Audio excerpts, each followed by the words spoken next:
Welcome back. Now, 3 days after his return from medical vacation in the United Kingdom, President Muhammadu Buhari signed the Petroleum Industry Bill 2021 into law.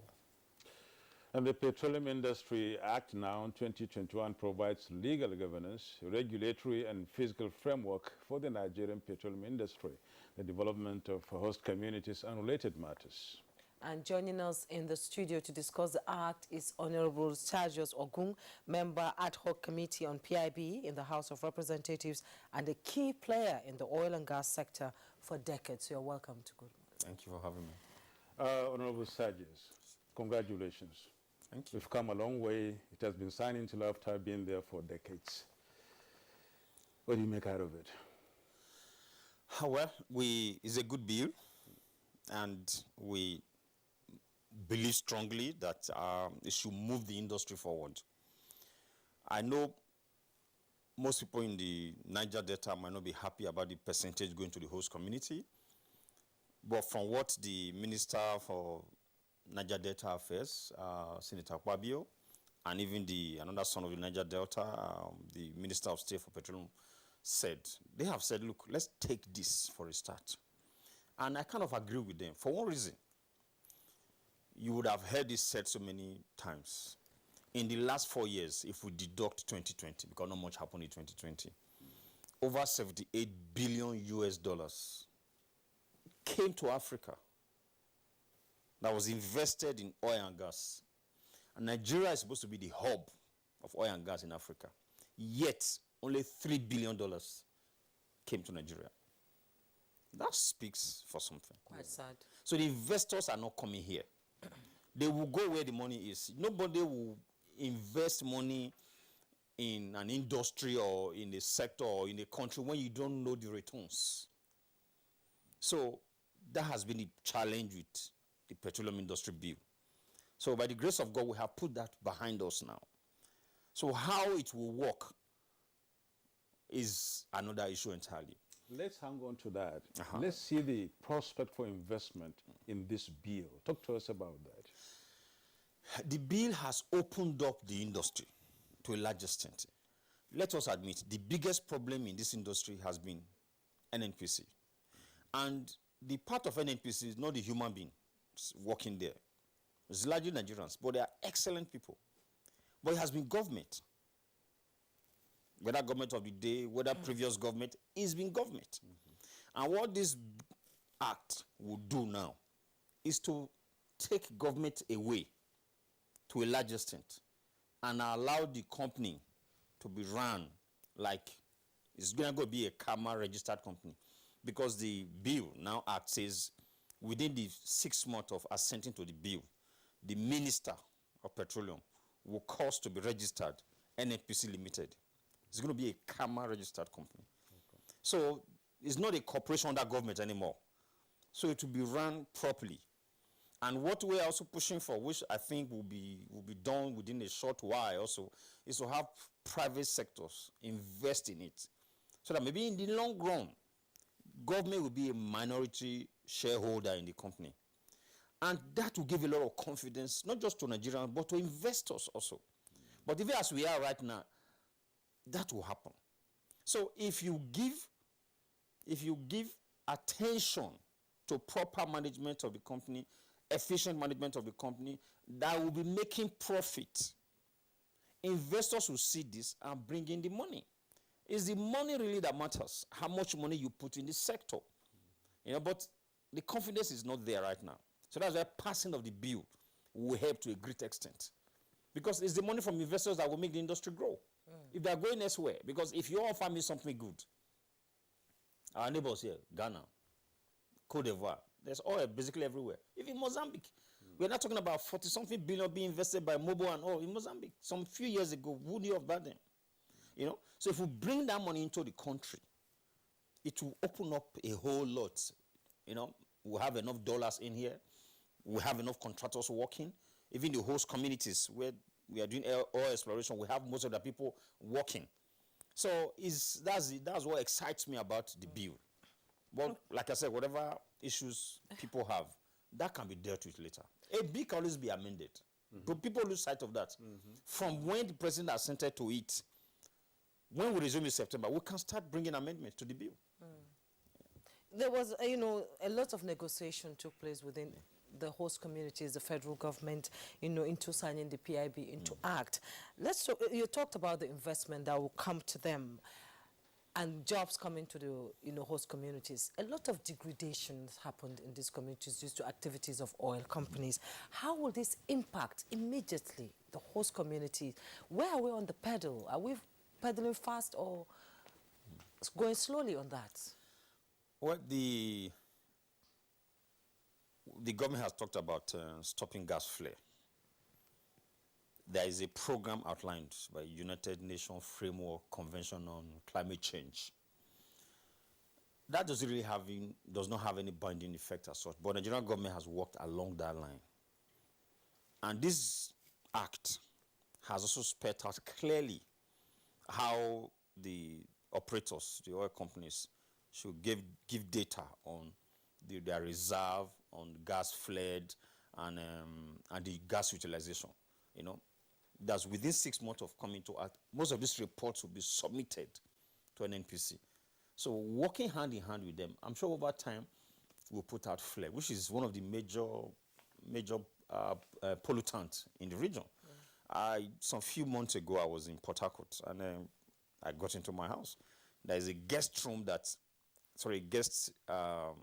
toilet that we hardly use, So I just went in there and cleaned the bowl. It was all soot, all black.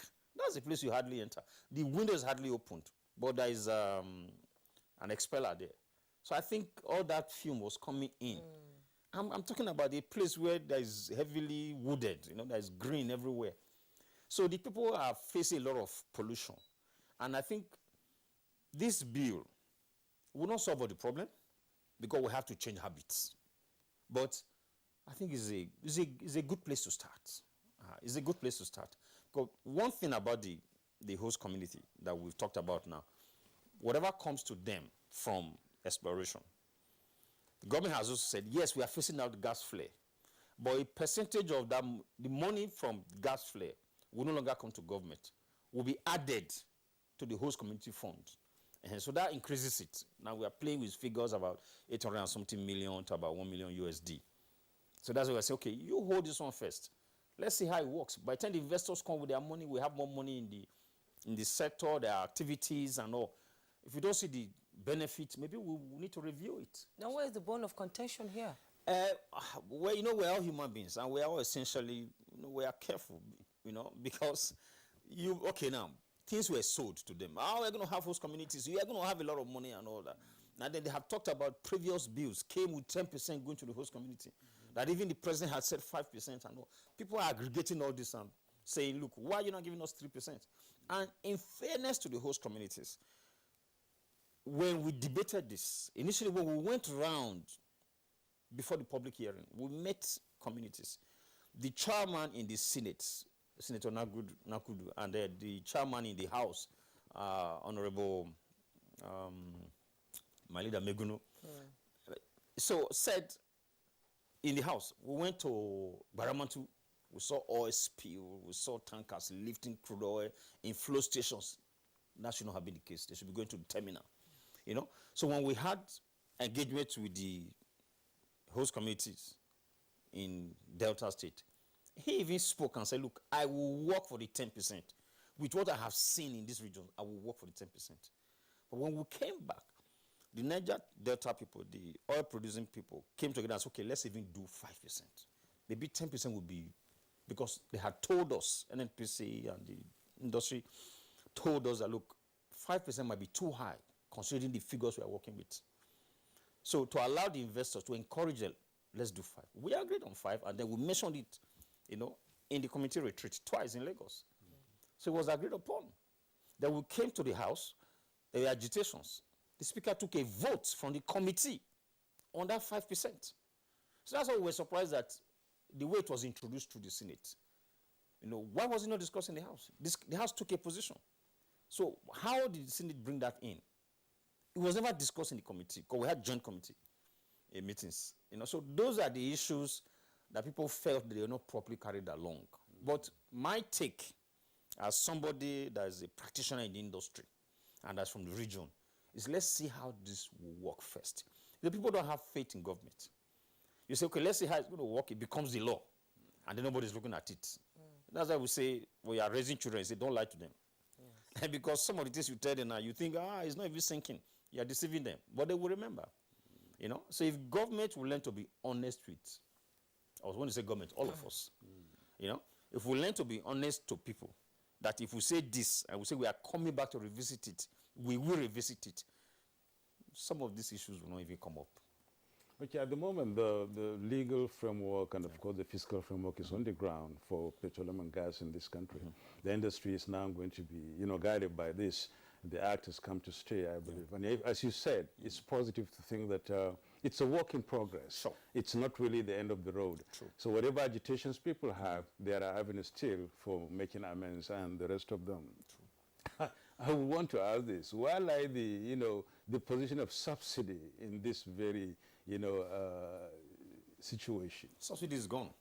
Gone completely? Oh, yes. The ordinary Nigerian will want to know, can you break it down so that I can understand it myself? Okay, within 6 months of this bill coming into effect, where you have to take the asset of the NNPC because it's now a CAMA registered company. We're going to take time to do all that. Then you have the PPPRA now under the upstream commission. This is, and then other functions under DPRO is now under the same upstream commission. The other part will go to the authority, that's the midstream and downstream authority. So they are now going to look at, basically regulate, watch the prices, because we have opened the industry for everybody to bring in product for now. But we also know the Dangote refinery will come on stream very soon. There are modular refineries all coming up and working. So even we do not envisage that there will be importation as such. I think that's some of the things that we have behind our mind. Okay. But even if that's going to be the case, if they're still going to import, market forces will determine that. So where government comes in, the upstream regulatory commission comes in, is to just monitor to be sure that is the right, whatever that is coming in is what is required, what we have asked for, because petroleum products have different properties. Like in the Western world, you have leaded and unleaded, and if we ask for a particular type, that's what comes in, which is the work of the regulator, really. And then to be sure that the price on haulage, now because we are going to privatize the transportation of the product via pipelines. Okay. So we are checking all those costs. That's what the regulator should be doing going forward. So if you allow liberalization, allow market forces to detect it, in fairness to this bill, which is what we have been agitating for, now if you allow market forces to detect this, we will not have some of the issues we are having. If you can all bring in your product that can bring in, the competition will force down the price. But government has been poking their nose in there. For what reason, we don't know. Hopefully, for us who, who need this, subsidy, I hope it will not cause a lot of problems for Nigerians. It won't. Removing the subsidy. It won't. Okay, Honorable Sagios Ogun, member ad hoc committee on PIB in the House of Representatives and a key player in the oil and gas sector for decades. Thank you so much for bringing your insight and input into this conversation. It's quite an exciting moment for Nigerians.